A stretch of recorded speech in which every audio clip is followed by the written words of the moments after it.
when you think about CIA, maybe movies have done this to us, and I've asked this, from other CIA agents. You think about the profile of a CIA agent, foster kid, that doesn't have any attachments to anybody, doesn't maybe isn't married, doesn't have kids, parents' relationship wasn't the best, are those criterias that they take into account today, or maybe back in your day, or is that just fictional, what we see and read in movies and books? Yeah, no, it's a good question. Frankly, it's a little bit fictional. What do they want? They want well-adjusted, stable individuals, confident, some self-discipline, common sense. They're looking for kind of exactly what you would think, right? Because you're given a great deal of responsibility. Depending on, again, look, the agency is made up of a lot of different career paths, right? There's a lot of different requirements in there. And so it's a very diverse range of capabilities and skill sets, everything from finance experts to scientists, engineers, and then you've got, people like me. So it's an interesting organization because it's a lot more diverse, both in terms of skill sets required and also just the people than the movies ever make it out to be. So you were there for 17 years. What are some of the craziest assignments you had that you can actually tell us about? Yeah, well, that is the problem. You just kind of, your caveat at the end there is sort of the restriction. Look, I've got a very good relationship with the organization, in part because, I keep my yap shut about sort of the important things. And one of those is kind of getting too specific. I will say that I was in operations, and I touched on everything from, counterterrorism to counter-narcotics during the drug wars to, sort of insurgency operations. And there's in the operations side of the agency, there is always an opportunity to walk away from something at the end of the day and think to yourself, nobody else is doing this. Nobody else right now on this planet is engaged in this sort of activity. And that is what kind of keeps you fired up, because, those moments can be separated by pretty great distances. You could spend 6 weeks sitting in a safe house somewhere waiting for something to touch off. And then you've got a moment of something really interesting from an operational perspective. And then, you go back to filling out paperwork to explain how you lost some gear and, your expenses. And, if they actually made a feature film about what really goes on, I think it wouldn't necessarily be as exciting as a Jason Bourne adventure. It wouldn't be. Yeah.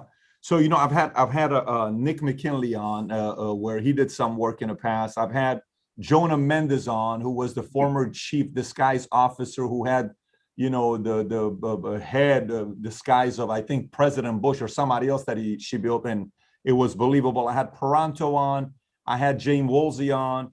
I had Shabbat from Mossad on. It just, there's a lot of folks from different spaces that I've had on and I've interviewed with.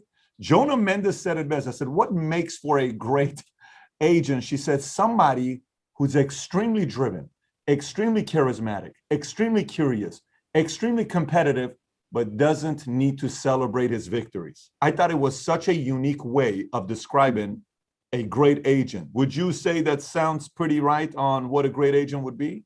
Yeah, her and her husband, Tony, who's passed on, great people. And she's super smart. And I think she kind of nailed it there. Yeah, I mean, look, you're not doing it for the money.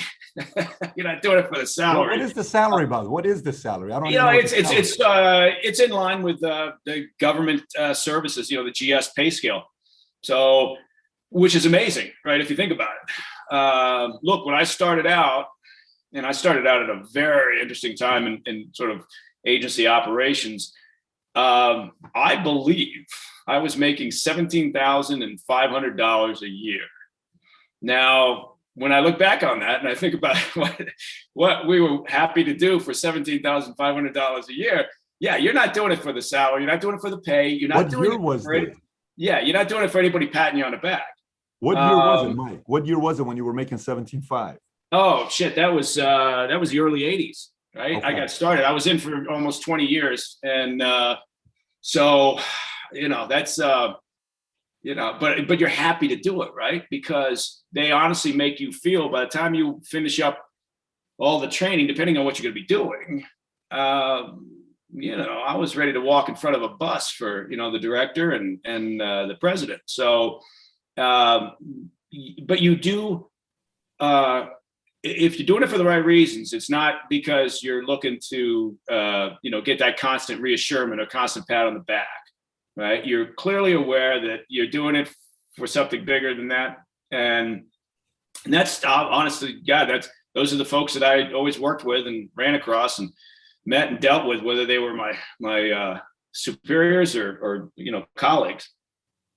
I mean, to do CIA, the job of a CIA agent is one of the requirements for them to help you become a CIA, investigate to see if you love America. Is there got to be a certain level of patriotism to be an agent, or not really? I would hope so. I would like to think that's the case, and I would like to think that shines out. Look, it's part of it.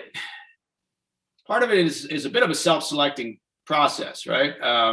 If you're applying to the agency, then theoretically, you're kind of already in that camp, right? Unless there's something else going on that's somewhat unusual. So, yeah, I think patriotism is an important part of it. You have, and again, I was one of those people who never really, I never imagined myself to have all the information that the head shed or the top floor, the seventh floor has, and so I never was one of those people that would sit around and question tasking or operational assignments, and I think that's a useful thing because you don't have all the detail, you don't have all the information. You're a tiny little part of the machine when you're out in the field working, whether it's in paramilitary operations or it's in narcotics, narcotics or terrorism operations.